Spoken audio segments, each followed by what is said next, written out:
패밀리 여러분 안녕하세요, 살빼남입니다. 자, 여러분 극단적인 다이어트를 하지 말라는 말 들어보셨죠? 자, 그렇다면 과연 극단적인 건 어떤 걸까요? 그리고 혹시 내가 하는 다이어트가 극단적인 건 아닐까요? 오늘 한번 알아보겠습니다. 자, 극단적인 다이어트 첫 번째는 바로 굶거나 거의 안 먹는 것입니다. 자, 하루 평균 권장 칼로리 섭취량이 남자는 2,500, 여자는 2000입니다. 자, 제가 다이어트 할 땐 여기서 500을 빼라고 말씀드렸잖아요. 그래서 남자는 2000, 여자는 1500을 보통 드시면 되는데, 자, 극단적인 다이어트는 여기서 500을 한 번 더 빼서 남자는 1500, 여자는 1000 이하로 드시는 걸 말합니다. 자, 이렇게 적게 먹으면 살이 아주 잘 빠지긴 할 거예요. 적어도 초반에는 그럴 겁니다. 자, 그런데 한 가지 문제가 있죠. 자, 앨러베마 대학의 21년도 연구에 따르면 너무 적은 칼로리를 섭취하다 보면은 몸이 적응해서 오히려 살 빠지는 속도가 뒤로 갈수록 느려집니다. 자, 이거를 메타볼릭 어댑테이션, 즉 대사 적응이라고 하죠. 자, 먹는 칼로리가 너무 적어지면은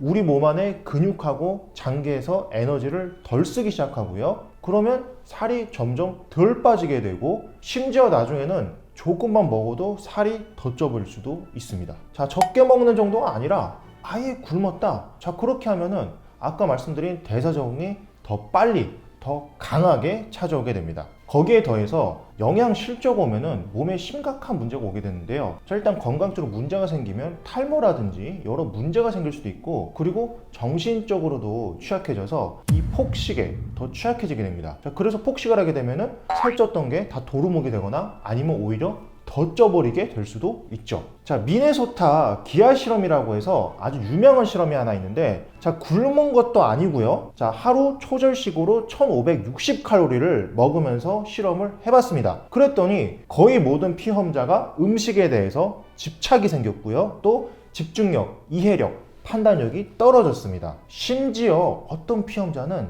도끼로 자신의 손가락 3개를 잘라내기도 했습니다. 참고로 모든 피험자가 남자였어요. 그럼 어떻게 해야 될까? 자, 아까 말씀드린 대로 권장량에서 500만 빼서 남자는 2000, 여자는 1500 정도는 매일 칼로리 섭취를 하시라고 말씀드립니다.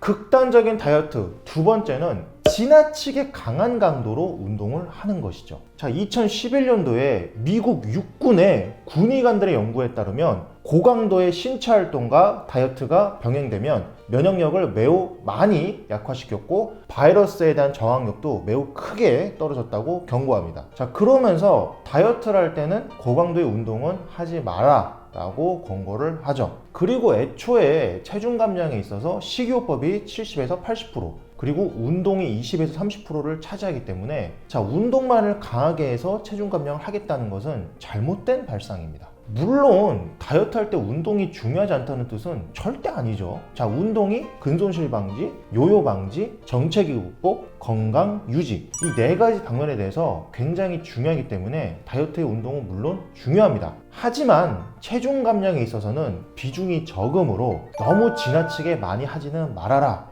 라는 이야기입니다. 그렇다면 여기서 고강도는 무엇일까? 자, 이 운동 고강도의 기준은 사람마다 다 다를 수 있는데요. 일단 나한테 너무 힘들다 라고 느껴질 정도면 고강도라고 할 수 있죠. 자, 사람마다 타고난 체력이 다르고 운동 능력이 다르고, 그리고 운동을 해본 경험이 다 다르기 때문에 이건 뭐 사람마다 당연히 다 다를 수밖에 없겠죠. 그래서 일반적으로는 내가 그 운동을 그렇게 했을 때 내 뭐 학업이나 아니면 뭐 이렇게 직장 생활, 그런 일상 생활들에 지장이 온다면 너무 힘든 거라고 보시면 됩니다. 특히 이렇게 오랜만에 운동을 하시거나 아예 처음 운동을 하시는 분들이 이렇게 처음에 막 운동하면 기분이 되게 좋잖아요. 그래서 막 멋모르고 너무 강하게 하시다가 그 다음날 보니까 이게 콜라색 소변을 봐서 병원에 가시는 경우가 종종 있죠. 자, 이거는 보통 횡문근 융해증이라고 하는데, 자, 이 횡문근 융해증이 뭐냐? 쉽게 말해서 근육이 녹아서 심장에 무리를 줄 수 있는, 그래서 사망까지도 이룰 수 있는 굉장히 위험한 응급질환입니다. 따라서 이런 분들은 반드시 운동 강도를 약하게 시작했다가 몇 주나 몇 달 자기 페이스에 맞춰서 운동 강도를 서서히 올리셔야 됩니다. 그럼 운동을 어느 정도로 해야 될까? 자, 일단 시간에 대해서 말씀드리자면은 1976년도에 미국 국회 명령에서 설립된 미국 보건복지부 산하 임상건강증진학회라는 곳이 있습니다. 자, 거기서 따르면은 하루 30분 운동한 사람과 하루 60분 운동한 사람의 체중 감량의 큰 차이가 없었다고 해요. 그래서 하루 30분 정도 일단 운동하시길 권유드리고요. 자, 강도에 대해서는 근육량 증가를 위해서 몸이 약간 뻐근한 정도, 아니면은 폐활량 증가를 위해서 약간 숨찬 정도 운동을 해주시면 됩니다.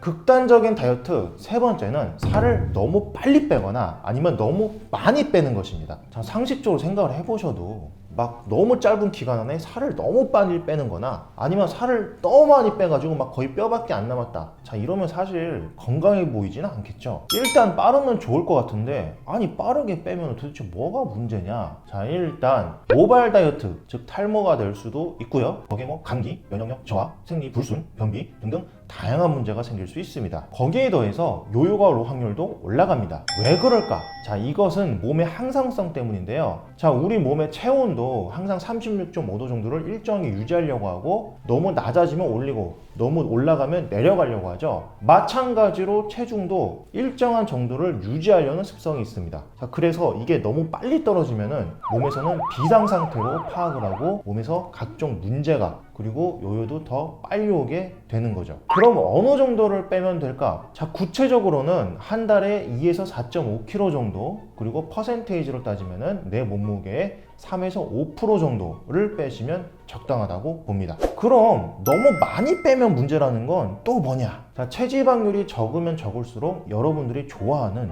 예쁜 몸이 되죠. 자, 그리고 얼핏 생각하기에 지방은 몸이 나쁜 것 같은데, 그러면 적으면 적을수록 좋은 거 아니냐? 하지만 지방은 우리 몸에 필수입니다. 물론 필요 이상으로 오버된 체지방은 당연히 건강에도 안 좋지만 어느 정도까지는 꼭 필요한 게 지방이에요. 자, 우리 몸에 꼭 필요한 최저 수준의 체지방률을 필수 체지방률이라고 하는데요. 남자는 3에서 5%, 여자는 10에서 14% 정도라고 봅니다. 자, 이건 왜 그러냐면 지방이 우리 몸에서 각종 기능을 담당하기 때문인데요. 신경세포의 전달, 세포막 형성, 내분비 기관 등등 다양한 역할을 담당하고 있습니다. 자, 이 필수 체지방률에 딱 도달하지 않았더라도 여기에 가까이 갈수록 몸에서는 각종 문제가 일어나기 시작하죠. 그럼 어느 정도까지 빼면 되는 걸까? 자, 미국 운동위원회 자료에 근거해서 남자는 체지방률 18에서 25%대, 그리고 여자는 25에서 32%대를 유지하시면 됩니다. 조금 더 많이 빼고 싶으신 분들은 준프로 수준인 남자 14에서 18%, 그리고 여자 21에서 25%대를 유지하시면 될 것 같습니다. 구독과 좋아요를 누르면 요요가 안 올지도. 이렇게 해서 오늘은 극단적인 다이어트에 대해서 알아봤고요. 자, 이 외에도 이렇게 한두 가지 음식만 먹는 원푸드 다이어트 같은 것들도 결국 영양이 부족해져서 영양 실조가 되기 때문에 이것도 극단적인 다이어트라고 볼 수 있습니다. 특히 미네랄, 비타민 등의 영양이 몸에 부족하면 이 지방을 밖으로 내보내는 지방 대사도 몸의 기능 중에 하나이기 때문에 살이 잘 안 빠지게 되죠. 비타민 D를 예로 들자면은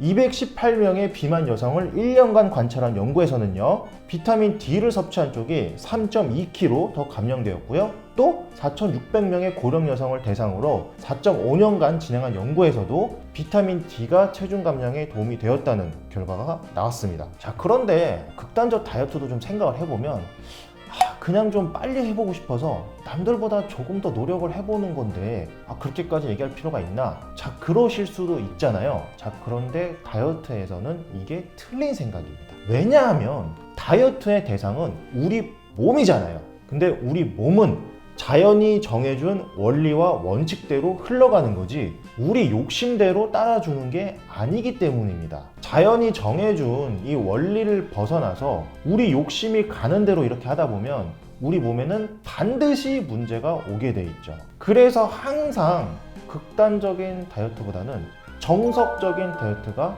결국에는 항상 제일 빠른 길입니다. 건강과 다이어트를 해서 열심히 노력하시고 공부하시는 우리 빼밀 여러분들, 저는 여러분들이 정말로 자랑스럽습니다. 이상 여러분의 다이어트 가이드 살빼남 그리고 브로콜리였습니다.